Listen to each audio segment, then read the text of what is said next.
할렐루야. 오늘 주신 하나님의 말씀은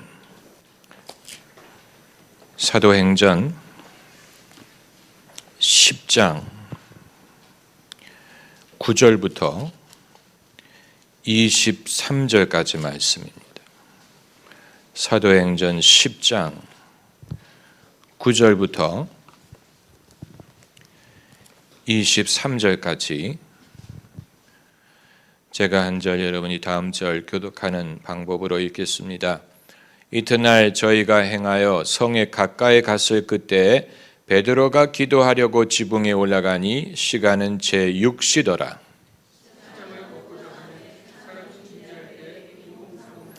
하늘이 열리며 한 그릇이 내려오는 것을 보니 큰 보자기 같고 네 귀를 메어 땅에 들이웠더라.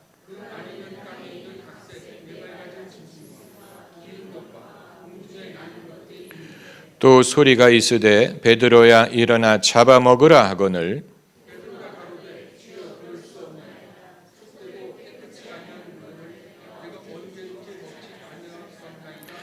또 두 번째 소리 있으되 하나님께서 깨끗게 하신 것을 내가 속되다 하지 말라 하더라. 베드로가 본 바 환상이 무슨 뜻인지 속으로 의심하더니 마침 고넬료에 보낸 사람들이 시몬의 집을 찾아 문 밖에 서서 베드로가 그 환상에 대하여 생각할 때 성령께서 저더러 말씀하시되 두 사람이 너를 찾으니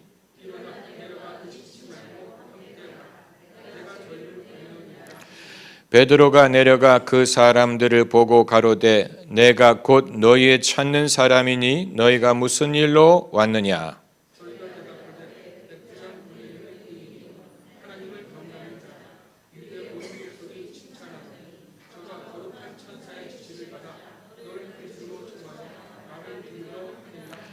다 같이요. 베드로가 불러들여 유숙하게 하니라. 이튿날 일어나 저희와 함께 갈새 요빠 두어 형제도 함께 가니라. 아멘. 사람이 어떤 일을 하기 위해서는 먼저 철학이 있어야 됩니다.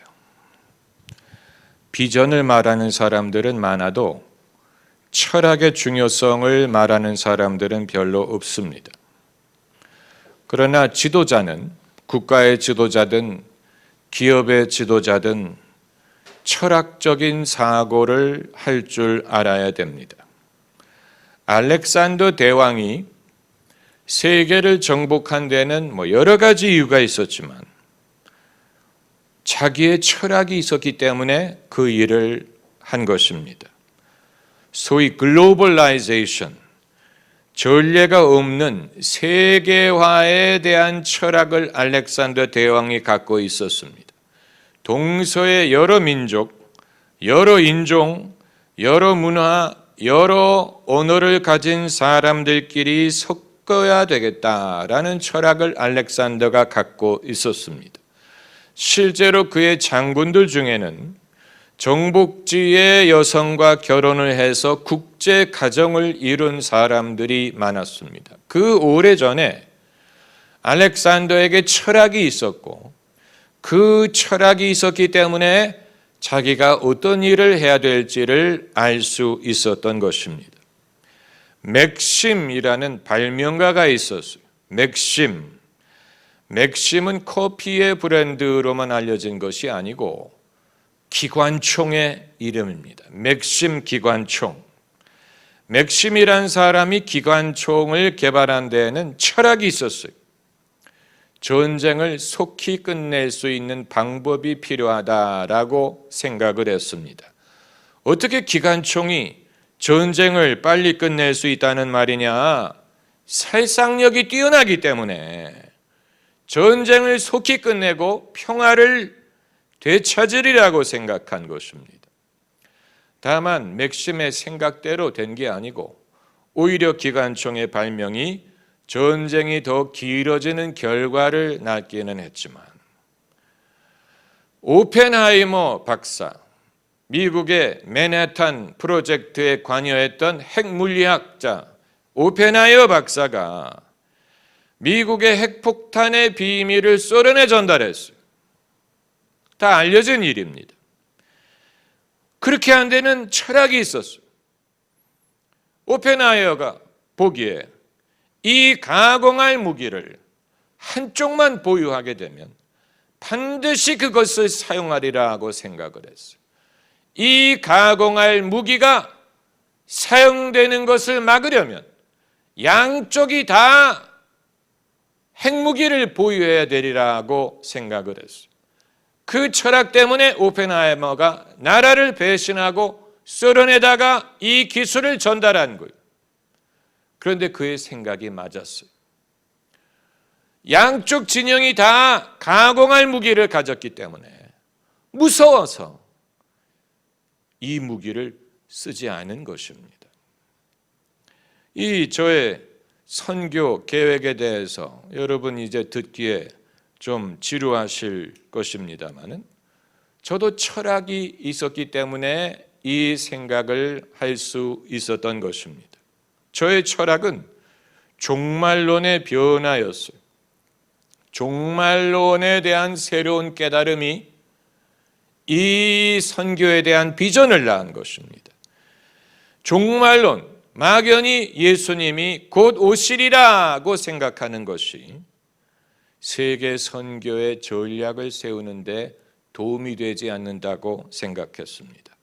그리고 예수님의 재림이 늦춰질 수 있다는 생각, 무기한 연장될 수도 있다는 생각, 만약에 예수님의 재림이 임박하지 않고 인류의 역사가 앞으로 수백 년, 심지어 수천 년 연장될 수 있다면, 그렇다면 장기적인 미래에 대한 책임 있는 계획이 필요하다고 생각을 하게 됐고, 이 바탕 위에 선교의 비전을 가질 수가 있게 된 것입니다. 여러분, 철학과 비전은 다릅니다. 철학과 비전을 달라요. 철학이 비전을 낳습니다.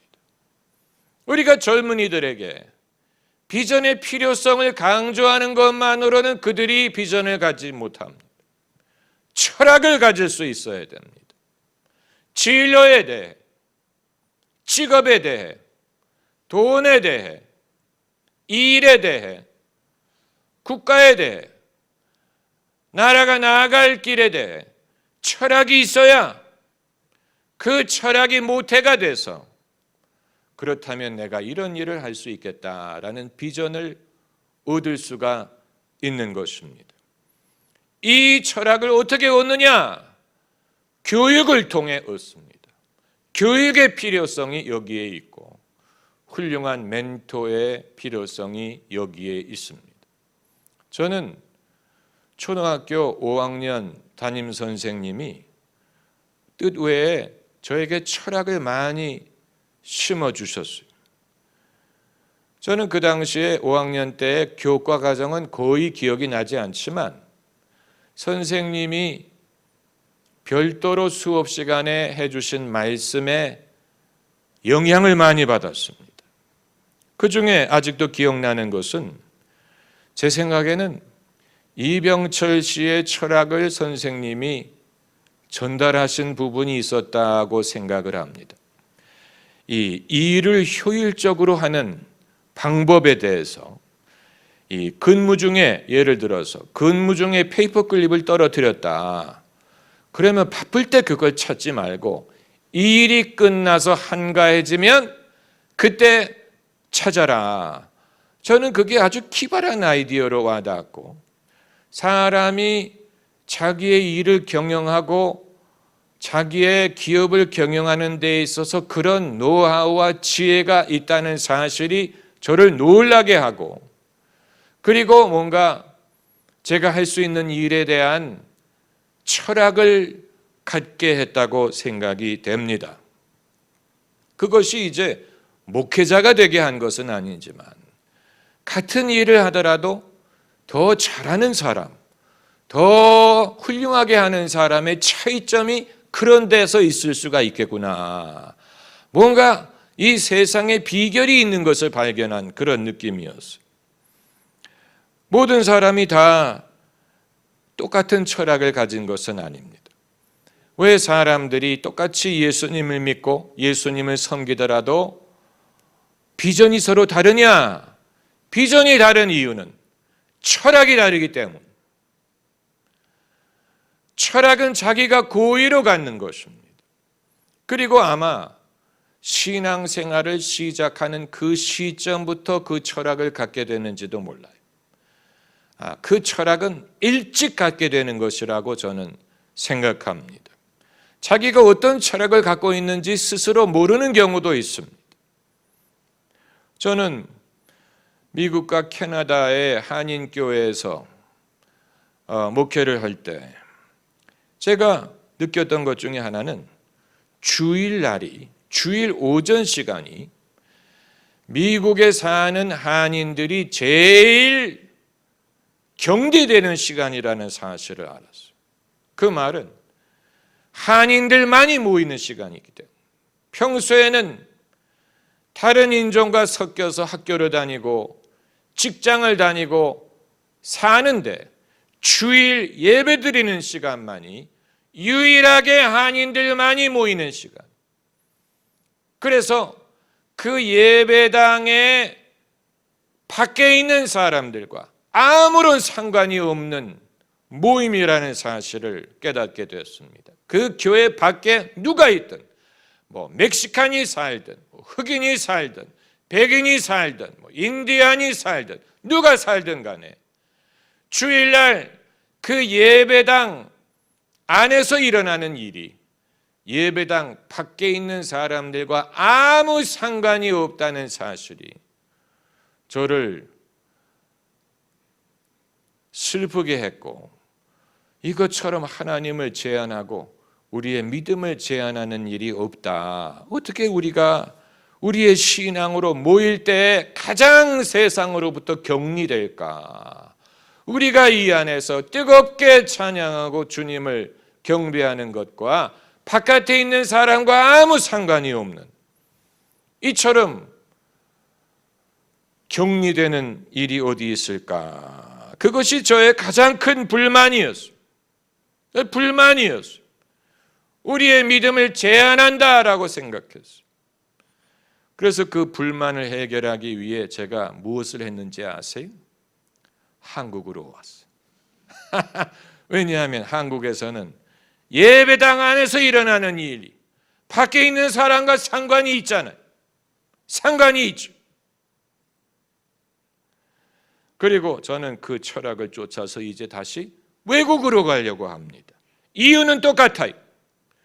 교회 안에서 일어나는 일이 바깥에 있는 사람과 상관이 있어야 된다는 철학.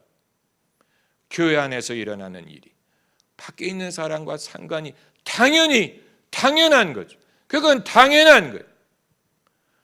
세상의 소금이라고 말씀하셨는데 소금 역할을 하려면 소금 담는 그릇에서 나와야 돼. 쉐이커에서 나와야 소금의 역할을 하는데 그 안에 들어있으면 아무리 소금이라도 소금 역할을 하지 못하는 것과 마찬가지입니다. 베드로가 오늘 본문에 그의 철학에 있어서 엄청난 변화를 일으켜주는 일을 경험합니다. 바로 그가 받은 환상. 이 환상을 주님이 주신 것입니다. 똑같은 환상을 3번 봤다고 했습니다. 3번. 똑같은 환상. 15절 보면 16절을 보면 하늘이 열리며 한 그릇이 내려오는 것을 보니 큰 보자기 같고 내 귀를 메어 땅에 들이웠더라. 이처럼 성경에 숫자가 나오면 우리는 그것을 유심히 봐야 됩니다. 넷이라는 숫자는 땅의 숫자예요. 그렇기 때문에 내 귀를 메어 땅에 들이웠더라. 땅이란 말을 언급한 것입니다. 왜 넷이 땅의 숫자냐? 동서남북을 가리키기 때문에 여기에서 하늘에서 내려온 이 보자기, 이 그릇, 내 귀가 하늘에 매달렸고 땅에 들이웠더라. 이 환상은 복음의 영역을 가리키는 것입니다. 교회의 영역을 가리키는 것입니다. 교회의 영역, 교회의 영역은 온 땅에 들이온 보자기와 같아. 그런데 이 보자기 안에 무엇이 들어있느냐? 별의별 각색 네 발 가진 짐승과 기는 것과 공중에 나는 것이 있는데, 이것은 세상에 있는 인간을 표현하는 것입니다. 인간을 이런 식으로 묘사했어요. 장차 구원받을 사람들, 복음의 영역 안에 있는 사람, 보자기 안에 이미 들어있는 사람들이, 이 사람들을 환상이 어떤 식으로 묘사했냐면 네 발 가진 짐승과 기는 것과 그리고 하늘에 나는 것과 같다. 인간의 모습을 비유한 것입니다. 세상에는 별의별 인간들이 있어요. 기는 놈 위에 걷는 놈이 있고 뛰는 놈 위에 나는 놈이 있다라고 한 것처럼 세상에는 별의별 인간들이 있는데 유대인의 관점에서 봤을 때는 다 부정한 사람으로 보이는, 부정한 짐승. 인간은 그런 존재, 구원받을 인간들이, 구원받을 인간이라도 다 부정한 존재. 저들이 부정하기 때문에 예수를 믿을 수 없다라고 생각하면 안 돼. 부정하기 때문에 예수님을 믿어야 되는, 저들은 죄인이기 때문에 예수님을 믿으려 하지 않을 것이다라고 생각하면 안 돼. 죄인이기 때문에 예수님을 믿어야 돼. 예수님이 죄인을 부르러 오셨어. 예수님이 부르러 오신 죄인들은 만일 유대인이 짐승을 봤을 때 먹어서는 안 되는 부정한 짐승에 비유할 수 있다는 얘기. 부정한 짐승. 얼마나 부정하면 먹어서는 안 되는 짐승이라고 말했겠습니까? 그런데 음성이 들리기를 베드로야 일어나 잡아먹으라. 이 말은 좀 적나라하게 들릴 수 있지만 이것은 하나님의 오장에 잡힌 자들을 교회가 일어나서 건질 사명에 대해서 말한 것입니다. 잡아먹으라. 이미 하나님이 주셨기 때문에, 이미 하나님이 그들을 잡으셨기 때문에 우리가 그것을 잡아먹기만 하면 된다는 얘기. 교회의 사역을 비유하는 말로서는 좀 적나라할 수 있지만 그러나 베드로에게 그런 식으로 말씀하셨어요. 그랬더니 베드로가 거부했어요. 나는 부정한 것을 먹지 아니하였나이다. 속되고 깨끗한 물건을 내가 언제든지 먹지 아니하였나이다. 이때가 베드로가 시장했으니 망정이지. 만약에 이미 식사를 한 후였다면 괜찮아요. I'm not hungry. 나 배 안 고파요 라고 대답을 했을 텐데 배가 고픈 상태이기 때문에, 배가 고프지만 나는 부정한 짐승을 먹은 적이 없기 때문에 이 짐승을 잡아먹을 수 없습니다 라고 대답을 했어요.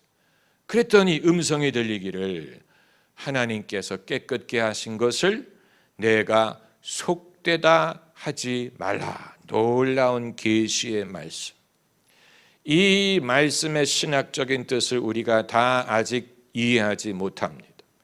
이미 주님이 그들을 깨끗게 하셨다는 뜻인지 아니면 깨끗게 함을 위해 택함을 받았다는 뜻인지, 하나님이 깨끗게 하셨다라는 말이 무엇을 뜻하는 것인지, 이미 죄사함을 받았다는 뜻은 아닐 것입니다. 왜냐하면 아직 예수님을 믿기 이전이기 때문에. 그러나 하나님이 보시기에는 이미 깨끗함을 받은 것으로 보셨어요. 그렇기 때문에 하나님이 깨끗게 하신 것을 내가 부정하다고 말하지 못하리라 라고 말씀하신 거예요. 이 말씀의 뜻을 우리가 신학적으로 다 이해하지 못할 것입니다. 어느 시점에 인류는 깨끗함을 얻었을까? 예수님이 세례 요한의 말에 의하면 보라, 세상 죄를 지고 가는 하나님의 어린 양이로다. 세상 죄를 지고 갈 하나님의 어린 양이라고 하지 않고 세상 죄를 지고 가는 하나님의 어린 양이로다. 만일 예수께서 정녕 세상 죄를 지고 가셨다면, 지고 가신 거예요. 세상의 모든 죄를 지고 가신 거예요. 그렇기 때문에 잠재적인 차원에서는 모든 사람이 죄의 사함을 얻을 수 있는 가능성이 존재해요. 왜냐하면 예수님이 세상 죄를 지고 가셨기 때문에 믿느냐 안 믿느냐의 차이가 있어요. 예수님을 믿고 세례를 받느냐 그렇지 않느냐의 차이가 있어요. 믿고 세례를 받는 자는 구원을 얻을 것이고 믿지 않는 자는 정죄를 받으리라 하고 있기 때문에 믿음은 당연히 필요합니다. 그러나 잠재적인 차원에서는 예수님이 한 번 십자가에 돌아가심으로 세상 죄를 속하셨기 때문에 모든 사람의 죄가 사함을 받을 수 있는 가능성이 존재한다는 얘기. 적어도 죄의 문제 때문에 천국에 가지 못하는 일은 없다는 얘기. 왜냐하면 예수님이 그것을 지고 가셨기 때문에, 예수님이 그 대가를 지불하셨기 때문에 여기에서 이제 소위 제한된 속죄냐 아니면 모든 사람에게 적용되는 속죄냐 하는 신학적인 질문이 대두가 되는 거예요. 그러나 잠재적인 차원에서는 모든 사람이 구원에 이르는 회개에 이르기를 원하시느니라고. 모든 사람이 회개에 이르기를 하나님은 원하신다고 하셨어요. 그렇다고 모든 사람이 회개하느냐? 그건 아니. 회개하지 않고 믿지 않고 죽는 사람들이 세상에는 많아요.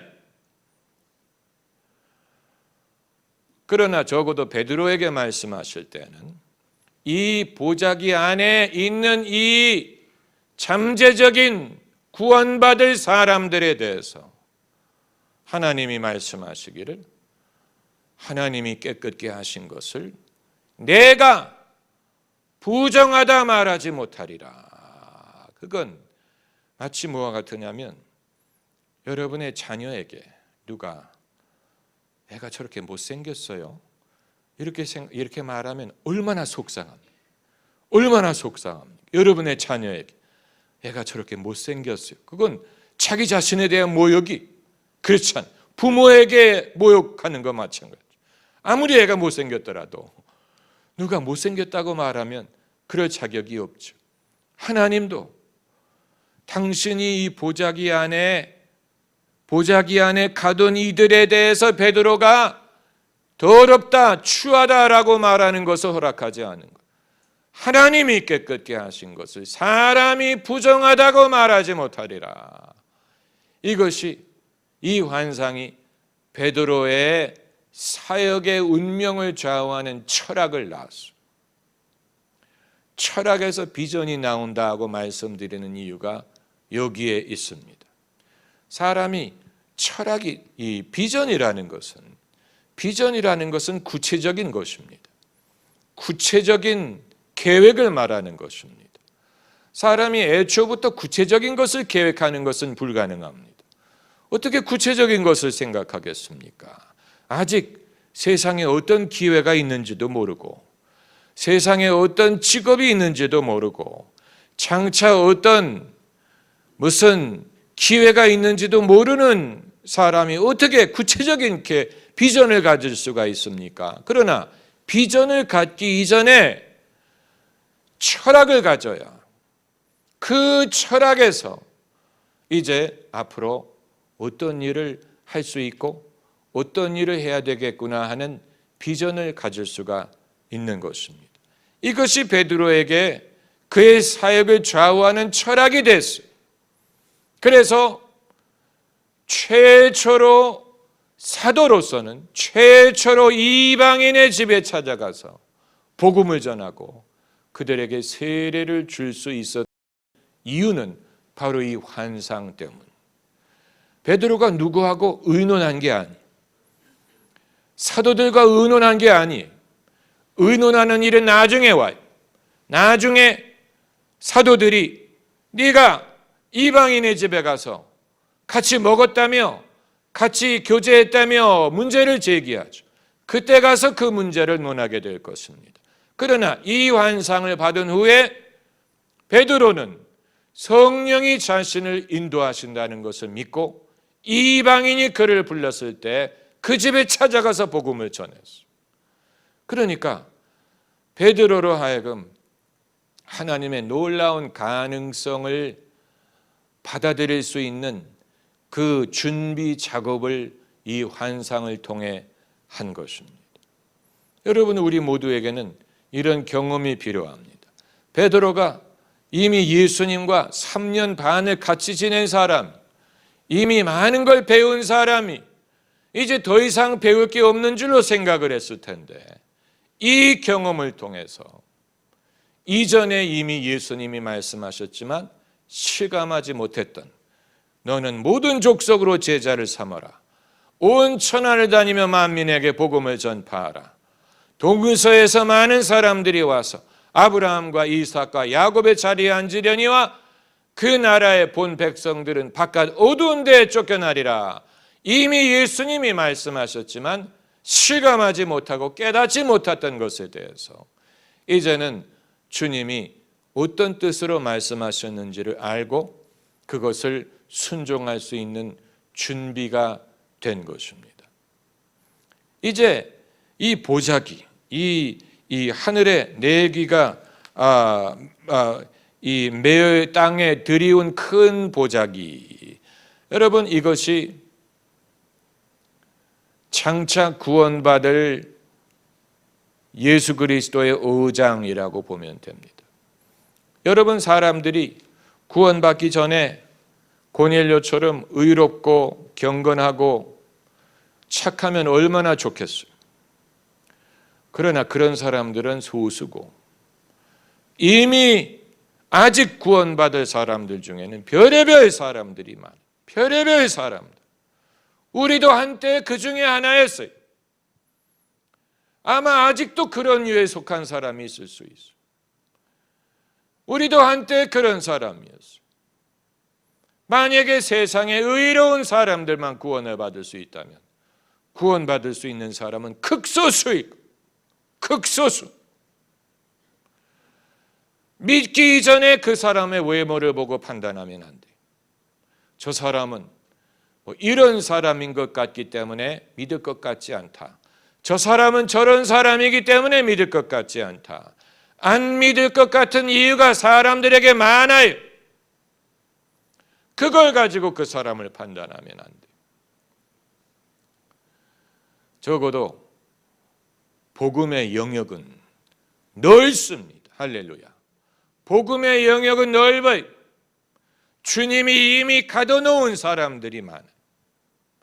그러나 아직 기는 짐승과 같고 또 하늘에 나는 짐승과 같고 아직 보기에는 별의별 사람들이 있죠. 그렇기 때문에 예수님이 필요한 것입니다. 예수님. 그러니까 사도 베드로 같은 사람도 자기가 극복해야 될 편견이 있었다는 얘기입니다. 우리 모두에게 극복해야 될 편견이 있습니다. 그 편견이 우리의 믿음을 제한합니다. 하나님을 제한합니다. 우리 모두에게 극복해야 될 편견이 있어요. 평생 그 편견을 갖고 사는 사람도 있을 것입니다. 그러면서 왜 내 믿음이 더 성장하지 않을까 늘 궁금하게 생각할 것입니다. 왜 내가 교회를 다녀도 달라지는 게 없을까? 내가 기도를 안 해서 그러나, 말씀을 안 읽어서 그러나, 왜 내 믿음이 변하지 않을까? 믿음이 자라나지 않는 이유는 자기가 극복해야 되는 선입견과 불신과 편견이 있기 때문에 그런 것입니다. 편견, 우리 모두에게는 편견이 있어요. 제자들에게도 편견이 있었어요. 어린이들에 대해서 편견이 있었죠. 아이들이 내게로 오는 것을 막지 말라 말씀하실 필요가 있었다는 말은 애들에 대해서 편견이 있었어요. 여자에 대해서 편견이 있었어요. 수르보니게인이 예수님 이름 부르는 것을 보고 제자들이 쫓으라고 말했죠. 또 세리들에 대해서 편견이 있었죠. 죄인들에 대한 편견이 있었죠. 별의별 편견이 있어요. 그런데 믿음이 성장하려면, 하나님이 하시는 일을 우리가 경험하려면, 하나님이 다른 이유 때문에 당신의 일을 못 하시는 게 아니고 사람들이 전부 다 이런 생각의 변화를 겪지 못하기 때문입니다. 애굽에서 나온 이스라엘 백성들과 같아요. 그 생각이 잘 바뀌지 않아요. 그래서 늘 애굽을 그리워하고, 애굽에서 우리가 고기 가마를 가운데 놓고 고기를 풍성히 먹을 때를 그리워하고, 애굽에 묫자리가 없어서 우리를 여기로 데리고 나왔느냐, 끊임없이 이스라엘 백성들의 그 생각 속에 극복하지 못하는 그런 문제들이 있었어요. 그 문제들 때문에 이들이 가나안 땅에 들어가는 것이 늦어졌어요. 그리고 1세대는 다 광야에서 죽었어요. 하나님의 능력이 부족해서 그런 게 아니에요. 이들이 애굽에서 나오기는 했는데 그 생각 속에 애굽이 떠나지 않았기 때문에, 몸은 애굽에서 나왔지만 생각에는 애굽이 여전히 남아 있었어요. 그렇기 때문에 가나안 땅에 들어가지 못한 지연이 된 거예요. 사람의 생각을 바꾸는 것이 그처럼 어려워요. 사람의 생각. 한반도가 언제 통일이 될지 누가 알겠습니까? 아마 기존의 편견을 갖고 있는 사람들이 세상을 떠난 후에 가능해지지 않을까.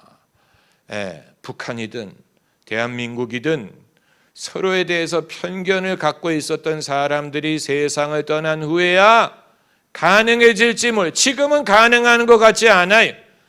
우리도 원하지 않고 북한 사람들도 원하지 않아요. 우리의 소원은 통일이라고 노래하는 사람들은 다 거짓말하는 거예요. 다 뭔지도 모르고 그 노래를 부르는. 원하지 않아요. 북한도 원하지 않아요. 입으로는 통일하지만 통일이 뭔지도 몰라요. 서로에 대해서 편견을 가진 사람들이 세상을 떠난 후에야 가능성이 열릴지 몰라. 이처럼 사람의 생각이 바뀌는 것은 힘듭니다. 시간이 오래 걸립니다. 많은 사람들이 생각을 바꾸려고 하지 않아요? 우리 모두가 주의해야 되는 것은 우리가 나이가 많아질수록 고집이 많아지는 것을 주의해야 됩니다. 나이가 많아질수록 똑같은 말 되풀이하는 것, 그건 아주 위험한 것입니다. 만약에 자녀가 엄마 아빠 그거 아까 벌써 20번도 더 한 얘기예요, 이런 식으로 말을 하면 경각심을 가져야 됩니다. 내가 왜 똑같은 말을 되풀이할까? 우리가 고집이 많아지는 것, 더 편견이 커지는 것, 그걸 주의해야 됩니다. 그러므로 늘 똑같은 신문을 읽지 마세요. 늘 똑같은 신문을 읽고 똑같은 논조에 길들여지지 마세요. 늘 똑같은 말을 하는 친구들을 계속 만나지 마세요. 새로운 사람들을 좀 만나보세요. 외국 사람을 만나보세요. 다른 삶을 사는 사람을 좀 만나봐야 돼요. 새로운 가능성의 세계를 경험해야 돼요.